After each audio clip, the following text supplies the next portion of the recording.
Hello, everybody. David Schuster here. Fox News is again getting mocked and ridiculed. And yes, that happens a lot, but this time, the stupidity and ignorance were epic, even by Fox and Friends standards. So Senator Van Hollen was able to get his interview. The hosts were talking about Senator Van Hollen, Democrat from Maryland, meeting in El Salvador with jailed migrant Kilmar Garcia. Watch Lawrence Jones. So Democrats have margaritas with MS-13. Well, we don't know that. But That's what he did. It was a margarita. Pictures look like it was water. I think that was. Yeah. Why do they have salt on the rim of water, though? You're saying that because President Bukele said that miraculous. Why did they have salt on the rim? Why margaritas? Well, you could read the multiple reporting about that in the New York Times, but Fox chose to read the propaganda posted by El Salvador's Trump-loving president. President Bukele said that miraculously he's risen from the death camps and the torture, now sipping margaritas with Senator Van Hollen in a tropical paradise of El Salvador. Okay, that was El Salvador's president. Here is the New York Times. Quote, according to a person familiar with the situation, a Bukele aide placed the two glasses with cherries and salted rims on the table in front of Mr. Van Hollen and Mr. Abrego Garcia in the middle of their meeting in an attempt to stage the photo. The New York Times delivered this reporting before Fox and Friends went on the air this morning, but Fox ignored it. I don't know what deal So they bizarre. worked at, I don't know what they were drinking, but at the end of the day, why are like you doing water, this with right? a criminal? Garcia's a criminal, says Fox and Friends, and thanks to the must subscribe the news and Jonathan Larson's hilarious sarcasm, we now know this. Senator joins Salvadoran crime gang.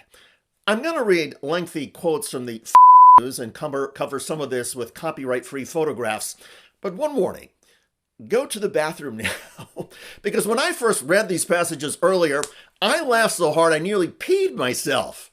Okay, here we go. Senator Chris Van Hollen, Democrat from Maryland, yesterday was spotted associating with a known gang member, making Van Hollen also a known gang member, according to guidelines published by the crime-fighting geniuses running the Trump administration. Van Hollen was photographed in El Salvador speaking with and presumably receiving marching orders from Kilmar Abrego Garcia, the notorious terrorist, human trafficker, drug lord, full-time sheet metal apprentice, and documented member of the feared international skilled labor cartel known as Sheet Metal Air, Rail, and Transportation Local 100.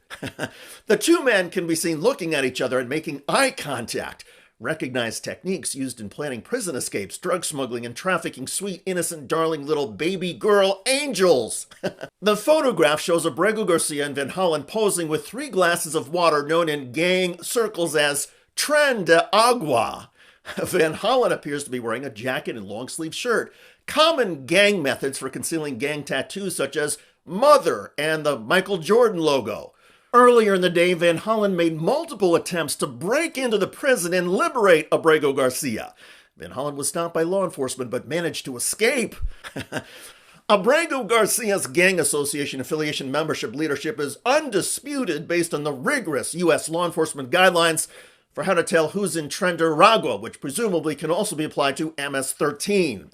Van Hollen's meeting with Abrego Garcia, his efforts to break into the prison, and his social media posts check multiple boxes on the Trump administration's list of ways to justify deciding someone as a gang member. This includes associate, preparatory meetings, conducts or facilitates business, communicating, social media posts by the subject displaying symbols of TDA. When Abrego Garcia was first arrested in 2019, he had no criminal record, which is standard cover for known criminals. Police were able to prove Abrego Garcia's MS-13 connection in part because he was wearing a Chicago Bulls hat, which proves that you are an MS-13. Members are also known to wear telltale clothing such as underwear and socks. In his picture yesterday, Abrego Garcia is wearing a Kansas City Chiefs hat, a visual code to tip off fellow members that someone is in prison and wants their Bulls hat back. And Abrego Garcia has been caught on camera before. An undated photo obtained by the immigrant advocacy group CASA shows Abrego Garcia in his gang gear, sporting the iconic black t-shirt that instantly marks anyone wearing it as an MS-13 member, as well as a cap with the classic MS-13 bull symbol.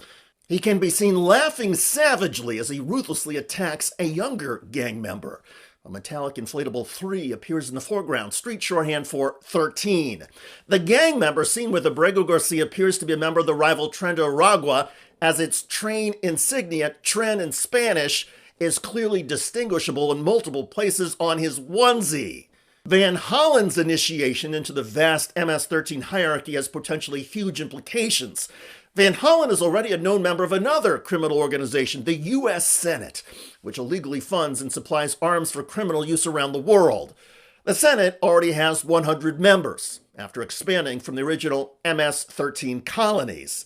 They are literally chosen by and represent American citizens whose flag pays homage to MS-13 with its distinctive 13 stripes. So bienvenido to MS-13, news f***ers. Subscribe to the Fox News. Trust me, you will be happier. They watch Fox News and other conservative freak shows, so we do not have to. By the way, speaking of Fox News, the lone liberal on staff, Jessica Tarlov, recently fact-checked her co-hosts on The Five and left them reeling. Diego Garcia, there is no proof that he was an MS-13 member, and it has been debunked many times. It's been debunked yes, it by has. liberal It was newspapers. That's not true. Court of law, section I-113 or 123 is reliable, verifiable proof that you were a member of a gang, and he was never able to rebut it. It was based on double hearsay testimony and also a detective who was indicted merely weeks later for providing confidential information to a sex worker. He was also allegedly an alcoholic. That's how we got into this. But the point is that this man has been living in this country out in public, meeting on an annual basis with his DHS caseworker. He goes in once a year. He talks to them. They know where he works. He's an on-the-books worker. This is not somebody who is a gangbanger. This is not somebody who has committed any other crime besides being here in this country. And he came here also based on credible threat of being murdered by a gang at home who was threatening his entire family. Facts. Tarlov calmly but firmly cited facts, and Janine Pirro couldn't say a word.